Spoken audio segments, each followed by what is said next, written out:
So the relation between emotion and memory is really interesting. It is generally suggested that the amygdala, which is the center for the processing of emotional information, kind of filters incoming sensory inputs so that only those things that are salient in terms of emotion are remembered by the brain's memory system. Specifically, I remember the time when I first heard of the 9/11 attack. I was giving a lecture at Osaka University, and the night before, I was preparing for my lecture in my hotel room. It was a very small hotel room, and I was having dinner, late time dinner, after going to a convenience store and brought up by staff. I entered the room and I switched on the NHK program.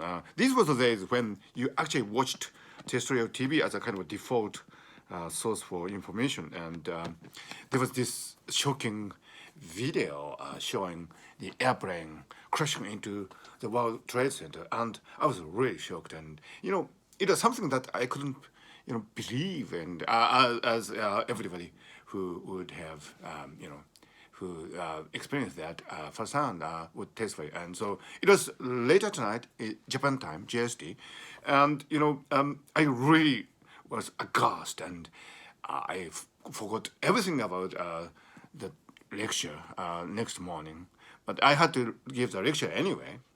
So I was in this hotel in Osaka, and I was really shocked, and I remember everything from that evening very vividly, but I don't remember what I was doing on March 10th, one day before, in 2011, and 2001, I mean. And so that is the filtering by brain's emotion related system, the brain's emotion related system, the amygdala, around here.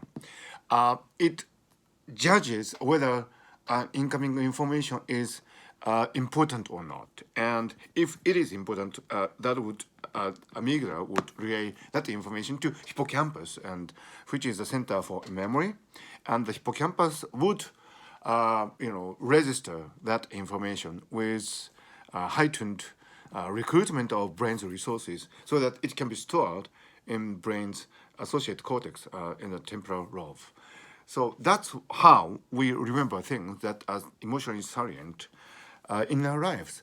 The famous thing happened when Japan had this really great earthquake, the Great Eastern Japan earthquake in 2011, March 11th.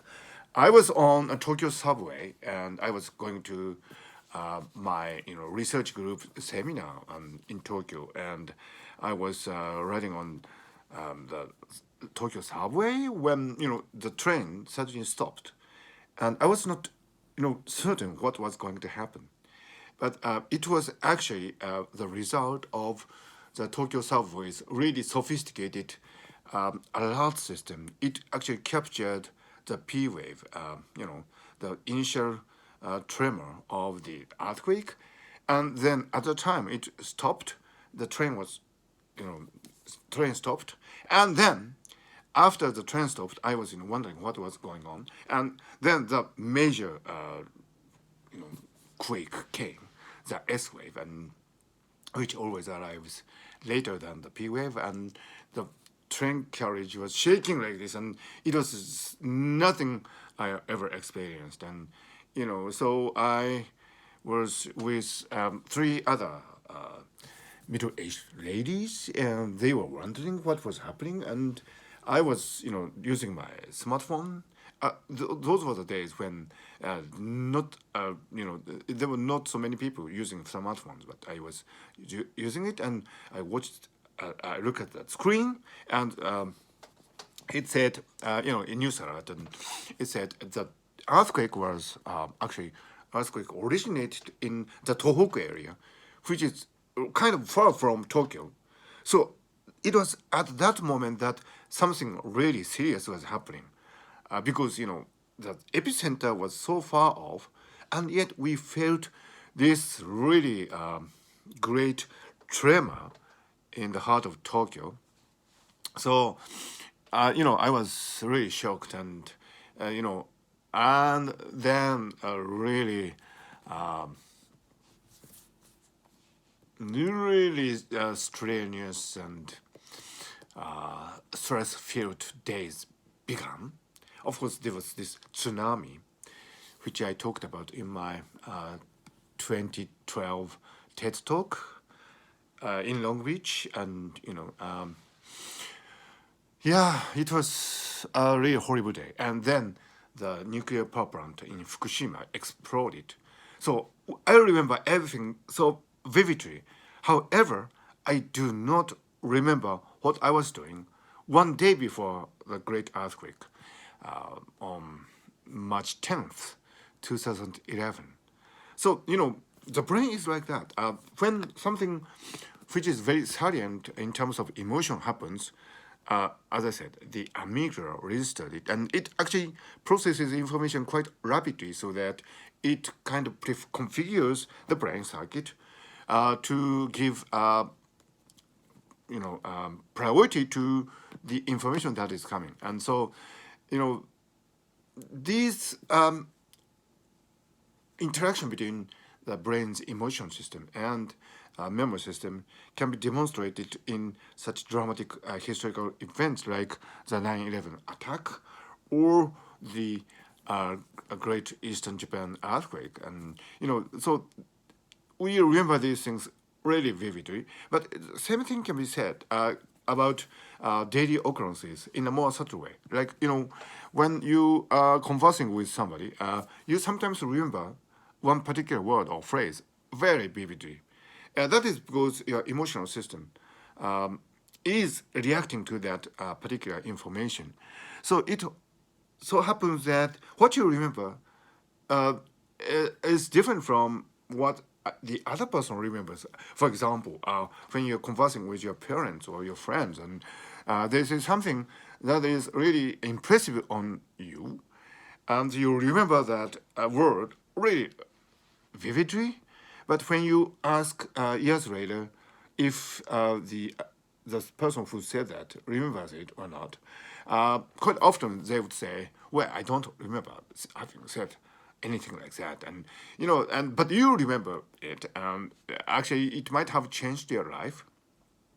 This kind of dissociation happens because your brain and the other person's brain processes information in a different way through different filtering of information based on its saliency and emotion, so that something you remember might not be something equally important for the other person, or vice versa.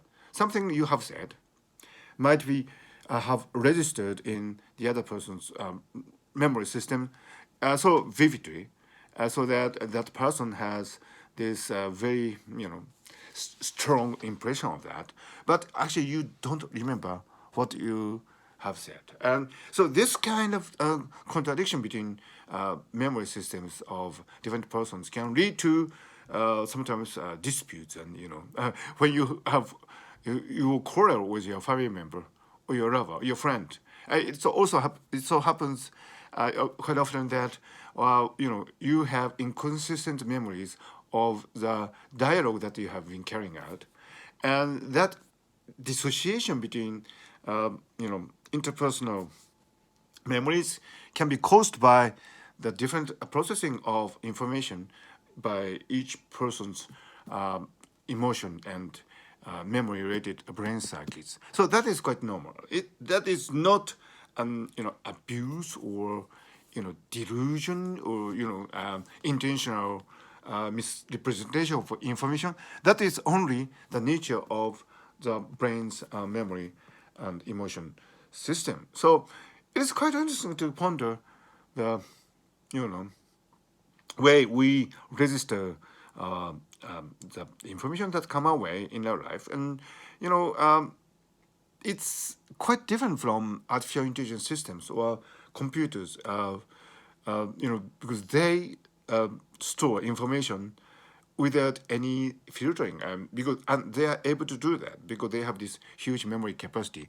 But the memory capacity of the brain is limited, so that is why we need to filter things that are important and that are not so important and that are irrelevant, and we are doing that filtering almost constantly without awareness, and that is one of the most interesting features of the human brain.